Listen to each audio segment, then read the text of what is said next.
name is Peter Oblinas. I'm the CEO of DistillerSR. My background is in clinical data management. Started my first clinical data management company in 2001, managing patient data for drug trials. Got into the literature review space in 2008 when we started up DistillerSR, focused exclusively on automation of literature reviews. So when I was working with patient data management, the previous job, we were working with a lot of different investigative groups, some of which were doing SLRs. Back then, SLRs were done using spreadsheets primarily. They approached us and said, you guys are obviously geeks. Maybe you could find a way to automate this process, make it a little less painful.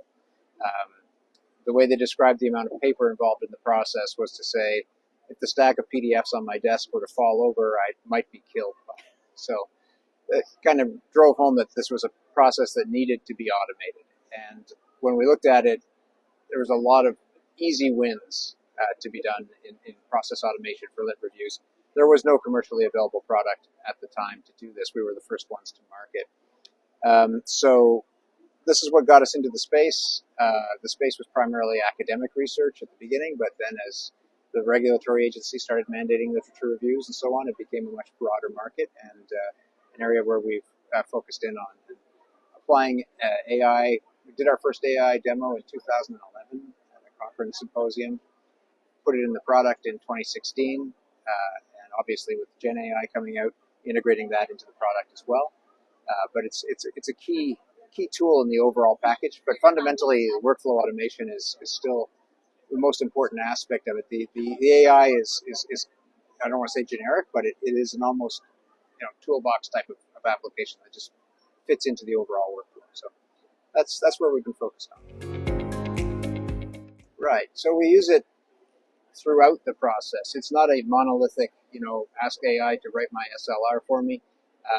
It's used in generating the search strings. It's used in the screening process. It's extremely good at very quickly learning which papers you want to keep and which ones you don't. And there have been a couple scientific papers that have shown it's more accurate than humans in screening once you get it started. We also use it for data extraction, so targeted data extraction. The tool learns as you do data extraction, and you can build custom models within the platform without having any computer science background or any technical skills, and apply those going forward. So those are fundamentally the areas where we're doing it today. Obviously, things like using models for PICO extraction, off-the-shelf type models are also being added into the platform. One of the things that is often overlooked, though, is the reuse aspect. So AI is great, but data that's been extracted by humans actually better most of the time. And these papers are being reviewed over and over again by different organizations, and that extracted metadata is not being repurposed. So that's another big area where we focused in the workflow, is to facilitate the seamless reuse of that content, so that you don't even need to use AI on it. At that point, you can just reuse it. Well, anyone who's ever done a lit review will tell you it's painful. It's an extremely logistically intensive process. There's a lot of data moving around, a lot of papers, a lot of basically, because it needs to be a fully transparent, auditable, and reproducible process. You have to catalog everything that you're doing. You have to be able to show who did the work, exactly how these decisions were made. So it's like a Formula One race. You don't save all your time in one corner. You save it across all the different turns in the racetrack. And so, if you can automate little things, and even without the AI component, if you can automate having it go out and procure your PDFs for you, you just save somebody 3 hours work. If you can automatically have it dedupe all of your PDFs for you, which is another place where we use NLP technologies to do very reliable, super fast deduplication. This is another area we can save it. If you can have it reduce your screening time. Papers that are out today show screening reductions of anywhere between 50 and 95% in terms of time, just by using the AI components. So all these different steps. Where we're going to see it next, I think, is in the generation of sort of template output, like the actual manuscript is going to be largely started for you. You still need to read it. You still need to go, please read it. Don't submit it without reading it. but that's going to be the next phase, and ultimately we're going to see automation start to connect all these points along the entire workflow to the point where the human is merely auditing the process and sort of orchestrating it, but not actually doing the work. Yeah, there's lots of them. Some of them are on the website, some of them are on PubMed. But I think one of the really interesting ones was actually during COVID. Canadian government was obviously the healthcare guidelines were changing on a weekly basis on how we manage COVID, how we respond to it.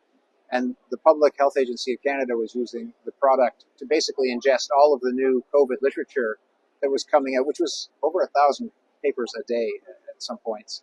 And they needed to process that information really quickly so that they could categorize it and then analyze it to produce new healthcare guidelines, again, on a very regular basis.